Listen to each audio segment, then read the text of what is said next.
Hey guys, welcome back to another video. This one's a little bit different. It's about the new update, the new changes coming to Dead by Daylight, and I really wanted to talk about it because I thought they were really interesting, and there's quite a bit of change coming. So first off, we got the UI update.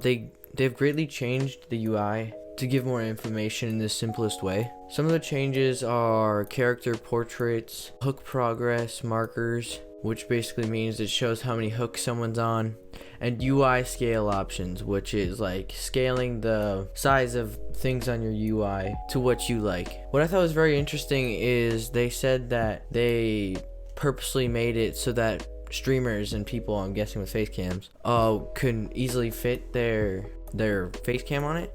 So I think that's really nice and I greatly appreciate it. Thank you, behavior. Next on my list is the matchmaking. They changed the matchmaking and ranked system.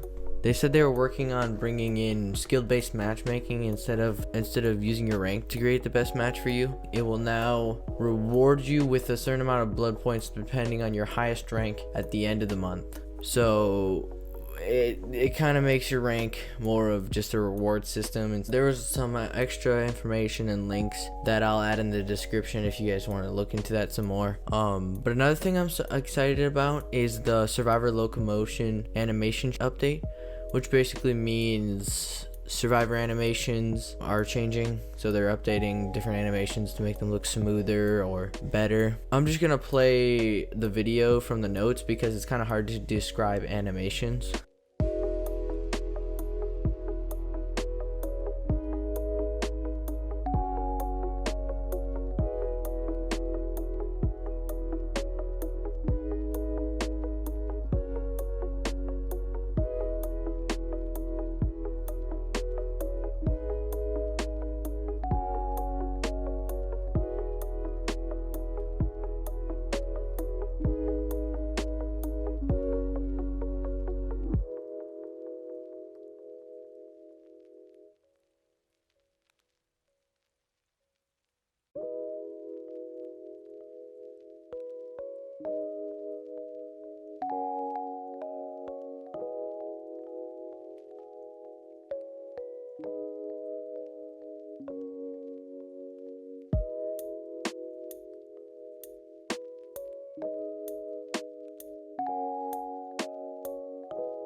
So what they've done is they've changed, it seems like they have changed the standing up animation, the running animation, the knockdown animation, and they've just made everything overall smoother. Along with the animation changes, they have reworked and updated graphics for the Gideon Meat Plant and the Crotus Pen Asylum.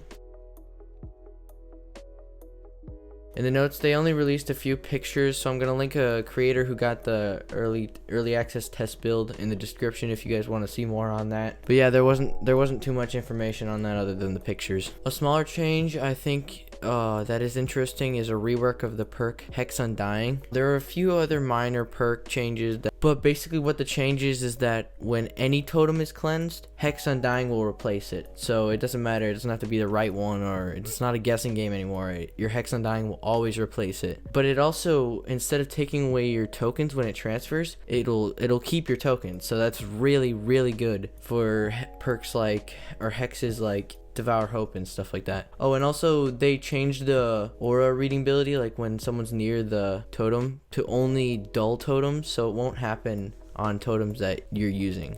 Finally, let's get into some of the killer changes. Now, you probably have heard of some of these, if not all of them before, but if not, I'll tell you here. First, one of the bigger ones was the clown.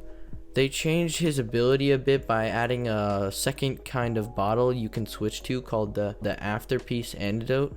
You still have 6 bottles, but you can just now change the type. If you use all 6, no matter what kind, you'll still have to reload.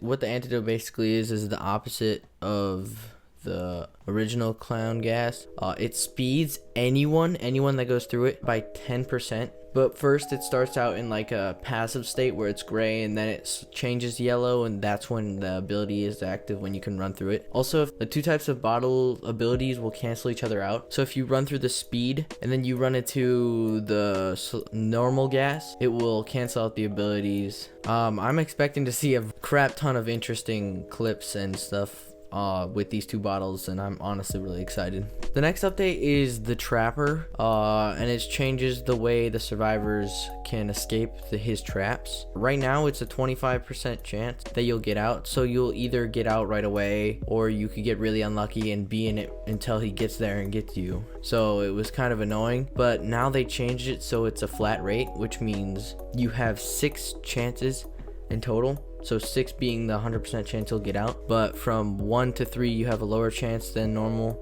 4 will be roughly equal, and 5 and 6 will be higher than normal, 6 being guaranteed to get out. Finally is the Wraith. They changed how visible he is when cloaked based off your range from him. So for example, 24 meters away he would be completely invisible to you, you wouldn't be able to see him.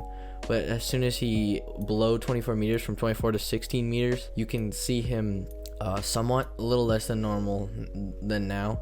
And then once he's within that 16 meters, he will be normally visible, as you can see him when he gets close to you. Alright guys, that was just a quick bit of information about the patch notes and what's coming. There's still a few other things, few bits and pieces that I missed, so if you want to check that out, the notes are linked in the description. And if you could comment down below your opinion on any of these things, if you think they might be like wrong or you have an opinion against it, I'd like to see your and I'll see you in the next one.